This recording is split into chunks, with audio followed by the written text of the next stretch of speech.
बिस्मिल्लाहिर्रहमानिर्रहीम। अस्सलाम वालेकुम स्टूडेंट्स, आज हम एक्सरसाइज नंबर 9.2 स्टार्ट करेंगे, लेकिन उससे पहले 9.2 स्टार्ट करने से पहले इसकी बेसिक्स हैं, ठीक है, डेफिनेशंस है कुछ, वो करेंगे, फिर हम एक्सरसाइज की तरफ मूव करेंगे, ठीक है। तो आपकी बुक का पेज नंबर 294 है, उस पर है डेफिनेशन जर्नल। सबसे पहले जर्नल एंगल और कोटर्मिनल एंगल है, ठीक है। तीन किस्म के इसमें जो एंगल हैं वो आने हैं। एक ये जर्नल एंगल या इसी को बोलते हैं कोटर्मिनल एंगल, और दूसरा आना है एंगल इन स्टैंडर्ड पोजीशन, और थर्ड आना है क्वाड्रेंटल एंगल। पहले हम इन तीनों को डिस्कस करते हैं, फिर आगे मूव करते हैं, ठीक है। तो ये आपकी बुक के जो 294 है उसी से मैं ये डेफिनेशन डिक्टेट कर रही हूँ। There can be many angles with the same initial and terminal side, ठीक है। एंगल जब भी हम लेते हैं तो एक उसकी इनिशियल साइड होती है, एक टर्मिनल, ठीक है। ये इनिशियल और ये टर्मिनल, ठीक है। There can be many angles with the same initial and terminal sides, these are called coterminal angles. तो इनको क्या कहते हैं? Coterminal angles. अच्छा बच्चों, इनकी पेपर में शॉर्ट आंसर्स में डेफिनेशन भी आ सकती हैं और पहले आ भी चुकी हैं, ठीक है। इसलिए ये आपको लाजमी आनी भी चाहिए, और इसको एक्सरसाइज की बेस समझ के समझना बहुत ज़रूरी है, ठीक है, क्योंकि बेस अगर हमें आती होगी तो ये ट्रिग्नोमेट्री इंतहाई आसान है, ठीक है। तो कंसीडर एन एंगल POQ, ठीक है, with P with initial side OP और टर्मिनल साइड कौन सी ली? OQ, ठीक है, with vertex O। Let measurement angle POQ, angle POQ लिया हमने थीटा रेडियन, ठीक है। ये एंगल हमने थीटा लिया, ठीक है, जबकि थीटा जो है वो लेस देन और इक्वल टू 2 पाई और ग्रेटर देन और इक्वल टू 0 होगा, ठीक है। अब देखें, कोटर्मिनल की बात करनी है, ये इनिशियल साइड है, ये टर्मिनल है, ठीक है। तो अगर ये इफ़ द साइड OQ, ठीक है, OQ जो है to its comes to its present position after one or more complete rotation in anti-clockwise direction, ठीक है। ये देखें, ये मैं आपको फिगर से बताती हूँ।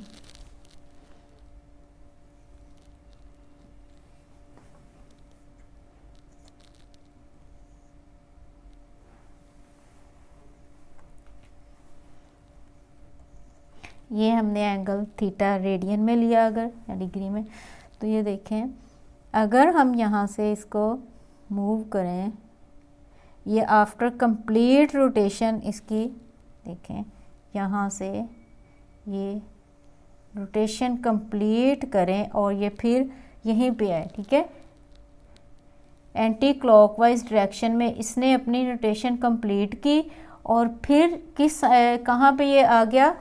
मूव करके टर्मिनल जो साइड थी उसकी उस पे आ गया, OQ पे आ गया, ठीक है। तो ये एंगल जो है कंप्लीट एंटी क्लॉकवाइज रोटेशन किसके इक्वल होती है? 2 पाई के इक्वल। तो ये अब क्या बन जाएगा? थीटा प्लस 2 पाई, ठीक है। यहाँ से इसने मूव किया और ये टर्मिनल साइड पे ही कोइंसाइड कर गया, तो ये बन गया theta plus 2 pi after one complete anticlockwise rotation, ठीक है। और इसी तरह अगर ये एक दफ़ा फिर ये रोटेट करें, देखें अगली फिगर में ये है, ठीक है, तो फिर ये क्या बन जाना है? थीटा प्लस 4 पाई। 2 इसने रोटेशन एंटी क्लॉकवाइज कंप्लीट की, ठीक है, तो ये फिर बन गया थीटा प्लस 4 पाई, ठीक है। ये तो थी बच्चों एंटी क्लॉकवाइज डायरेक्शन में, ठीक है, रोटेशन 1 कंप्लीट की एंटी क्लॉकवाइज डायरेक्शन में, 1 या 2 या इससे भी ज़्यादा, ठीक है। तो वो वैसे वैसे उसमें ऐड होता जाएगा, अगर हम रोटेशन बढ़ाते जाएंगे तो ये ऐड होता जाएगा, 6 पाई 8 पाई।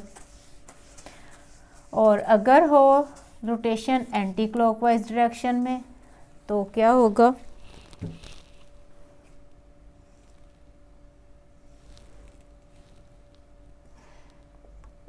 पी टर्मिनल, ये था जी हमारे पास थीटा। ठीक है, अब अगर पी क्यू, ठीक है, अब अगर कंप्लीट हो रोटेशन क्लॉकवाइज डायरेक्शन में तो क्या होना है, थीटा माइनस 2 पाई। ठीक है, ये क्लॉकवाइज अगर डायरेक्शन में हो तो थीटा माइनस 2 पाई। और इसी तरह अगर क्लॉकवाइज डायरेक्शन में एक और रोटेशन हो जाए, ठीक है, तो फिर ये, ठीक है, ये थीटा माइनस 4 पाई। ठीक है, after 1 complete revolution clockwise direction में होगा तो माइनस आएगा, थीटा माइनस 4 पाई या 2 पाई। एंटी क्लॉकवाइज में होगा तो थीटा प्लस 2 पाई माइनस 4 पाई।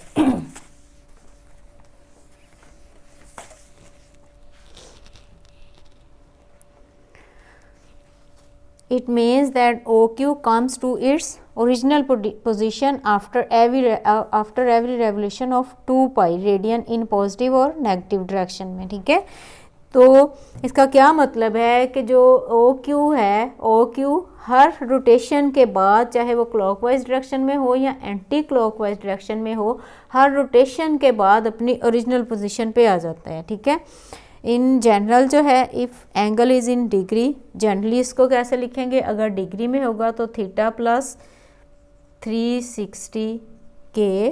ठीक है, वेयर के इज़ एन इंटीजर, पॉजिटिव भी हो सकता है, नेगेटिव भी हो सकता है, ज़ीरो भी हो सकता है। और अगर जो है ये रेडियन में होगा तो ये 2 पाई के। ठीक है, ये क्लॉकवाइज और एंटी क्लॉकवाइज सारे इसमें आ रहे हैं कि ये z से बिलोंग कर रहे हैं, इंटीजर है, 0 लगाएं, 1 लगाएं, 2 3, -1 -2 कुछ भी हो सकता है। पॉजिटिव होगा तो क्लॉकवाइज डायरेक्शन में, पॉजिटिव होगा तो एंटी क्लॉकवाइज डायरेक्शन में, नेगेटिव होगा तो क्लॉकवाइज डायरेक्शन आएगी। ठीक है, तो जनरली जो इसको रिप्रेजेंट करते हैं वो theta is equal to theta plus 2 pi where k belong to z। ठीक है, तो जनरल एंगल जो है हमारे पास ये होगा। उसके बाद है जी बच्चों angle in standard position.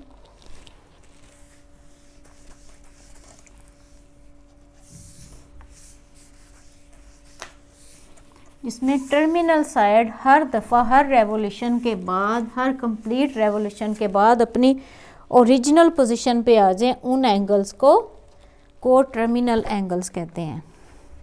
Angle in standard position, ये आपकी बुक का पेज नंबर है 295।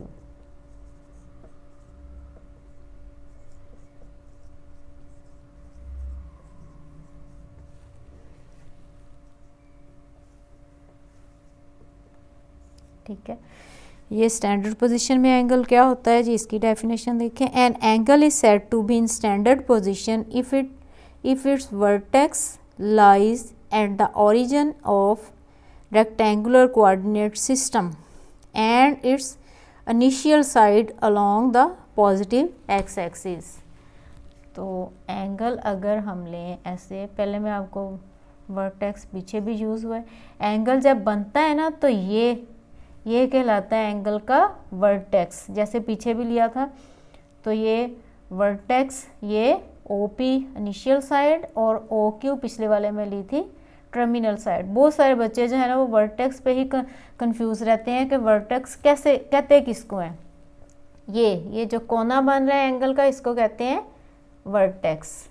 अगर ट्राइएंगल लें तो ये ट्राइएंगल का एक वर्टेक्स, ये ट्राइएंगल का दूसरा वर्टेक्स, ये ट्राइएंगल का तीसरा वर्टेक्स। ठीक है, ये मैंने आपको इसलिए बताना ज़रूरी समझा कि बहुत सारे बच्चों को पूरा पढ़ लेते हैं, पता ही नहीं चलता वर्टेक्स क्या होता है। ठीक है, अब डेफिनेशन में ये वर्ड आया है, पीछे भी आया था। स्टैंडर्ड पोजीशन में एंगल क्या होगा कि उसका x axis y axis, x dash axis, y dash axis, ठीक है। If it's vertex lies at the origin, क्या कहा है कि एंगल का जो वर्टेक्स है वो ओरिजिन पे होगा, ठीक है, of rectangular coordinate system and it's initial side along the positive x axis, और इसकी इनिशियल जो साइड है वो किसके अलोंग होगी, ये along the positive x axis. यहाँ पे अगर आप देखें ये, ठीक है, तो ये एंगल, ठीक है, ये एंगल इन स्टैंडर्ड पोजीशन, ठीक है, ये हो गया फर्स्ट क्वाड्रेंट में, और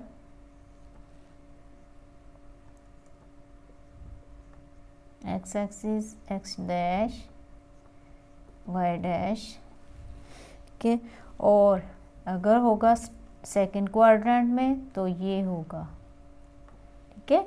ये देखें इनिशियल जो है उसकी साइड वो अलोंग पॉजिटिव एक्स एक्सिस है, और सेकंड उसकी ये टर्मिनल हमने कह दिया ये सेकंड क्वाड्रेंट में, ये फर्स्ट में थी, ये सेकंड में। अब अगर होगी टर्मिनल थर्ड में तो कैसे होगी, x y, x dash, y dash,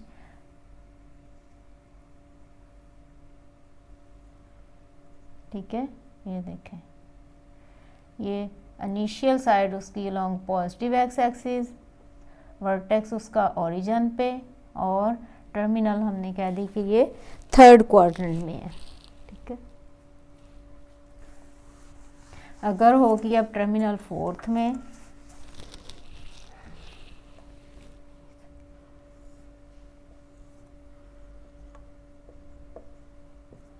x dash, y dash, ठीक है, तो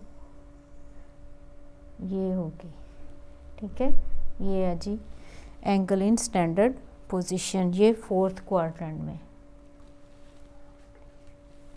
ठीक है। ये तो थी जी बच्चों एंगल इन स्टैंडर्ड पोजीशन। अब जो अगला है लास्ट हम करते हैं वो क्या है, वो छोटी सी डेफिनेशन, ये आपकी पेज के जो बुक का पेज है 295 इसी पे दी हुई है, वो है क्वाड्रेंटल एंगल, ठीक है।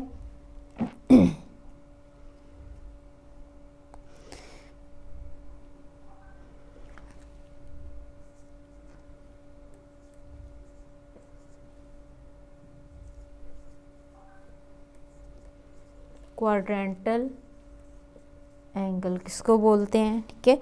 If the terminal side of angle falls on x axis और वाई एक्सिस, ठीक है, टर्मिनल जो साइड है एंगल की वो फॉल करे एक्स एक्सिस या वाई एक्सिस पे, तो उसको कहेंगे quadrantal angle. X axis, y axis, x dash, y dash, origin, ठीक है। अब अगर हो जी टर्मिनल साइड क्या है, एक्स एक्सिस पे फॉल करें या वाई एक्सिस पे, तो ये अगर हो ऐसे, ये टर्मिनल साइड है तो ये एंगल होगा जी 90 डिग्री का, और अगर हो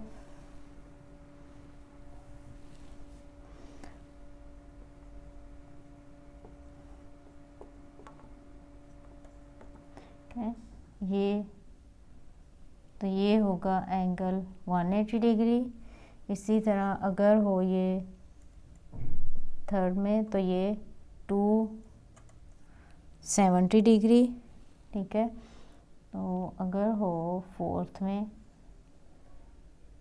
तो ये होगा 360 डिग्री, ठीक है। तो ये एंगल कहलाते हैं क्वाड्रेंटल एंगल।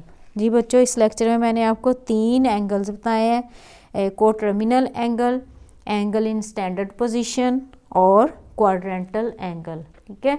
मुझे उम्मीद है कि आपका कंसेप्ट क्लियर होगा। ये एक्सरसाइज करने के लिए और आगे ये बेस के लिए ये इंतहाई अहम डेफिनेशंस हैं, इनको अच्छी तरह करें। अगर कहीं समझ ना आए तो आप कमेंट करके पूछ लें। अल्लाह हाफिज़।